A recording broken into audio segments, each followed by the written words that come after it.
So here we are at my grafting table, and my grafting table is set up so, I'm not looking down on things. Things are in front of me, so my neck doesn't bend so badly, and it's ergonomically correct as much as I can get. So, a couple things here. This is the sign material that I collected out there. I've got a whole bunch of them here. Usually I like to do 30 or so at a time. And what I do is I put the biggest, I sort them. I put the biggest to the smallest. And by biggest, what I'm talking about is this area right here where I'm going to cut it. So some are wider than others. That's a pretty big one. This is a little smaller one, you can sort of see. And so good carpentry is very important with a side veneer graft. And basically what I'm doing is I'm going to take this piece, which is again the top of the graft, or the graft, that the piece of the plant that I really want to grow, and then I'm going to put it on a seedling rootstock.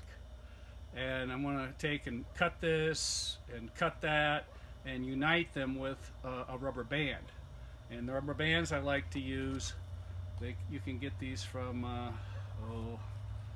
knew I'd forget the name of the place. Anyway, it's a 3/16 by 5-inch band. This is a grafting band. So,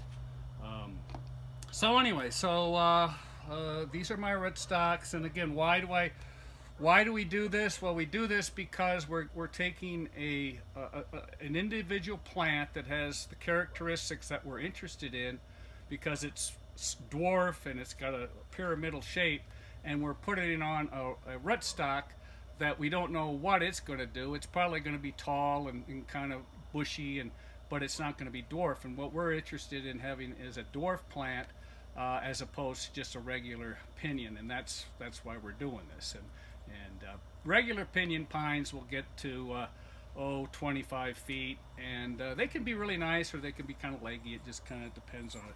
But anyway, so here's my rootstock, and this is a 3-year-old plant. And again, I'm going to expose the base of the plant. I cut off a few branches there, and where I'm really looking to do the action is right down here. This right in here. This is where I'm going to make my cut to attach this piece to it. Again, this is a side veneer graft. Okay, so the first thing we do. Oh, and I like to use utility knives when I do my grafting, and it's a lot easier than these grafting knives, at least for me. I like the big handle. I like the blade that I can change out and put a new blade in there when I need one. What I like are these .018 thick blades. They're a lot thinner than the regular utility knife blade, and they're easier to control, and they make a better cut than I think the other one's .25 or something like that. Anyway, so that's the blade I like to use. And I like to clean all this stuff with isopropyl alcohol, and that cleans off the blade when you get too much sap worked up on it, and it also can clean your hands and things like that. So, okay, so let's go ahead. So the first thing I'll do is look at this thing and where I'm going to make my cut, and I think I'll make it right here. And that's a little too long. I don't like it more than 1 inch. Take off a few more needles. Okay, so, and this is 2-year-old wood right here, as opposed to 1-year-old wood. That's 1-year-old wood. I could also just take all these off and just use this 1-year-old wood, but then I don't have as many buds. With this thing, I got already some branching, and this is going to make a plant quicker, a saleable plant quicker than that would, just by itself. So, you get a little bit of extra branching down at the bottom. Okay, so 2 cuts. Usually, if you're pretty good, you can make 2 cuts. The first cut is a fairly flat cut. You don't want to have too much angle to it, sort of a straight down cut. Okay, that's a pretty good cut. And then I got my cambium, the green stuff, and the phloem. The cambium's one cell thick. The phloem's on the outside, and the xylem, or the wood, is in the inside. And that's pretty good cut there, or exposure. Okay, and then so that's the front, and then the back I want more of a anvil, or more of a slant cut to it. So I want to slant in a little bit. I'm going to sort of push down a little bit on my knife and sort of get more of a, that wasn't that great. And I don't want to do a whole lot of this. I don't want to do what I'm doing here, whittling.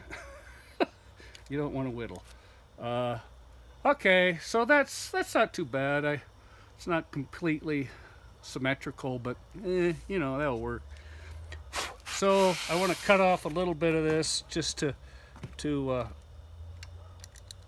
okay, so that's pretty good. I've got quite a bit of the cambium on both sides, and the phloem and all that kind of stuff. Okay, so then, you know, you put your sign aside, put it down, and you might make sure that doesn't get in the dirt or get too dirty. And now you make your other cut on your rootstock.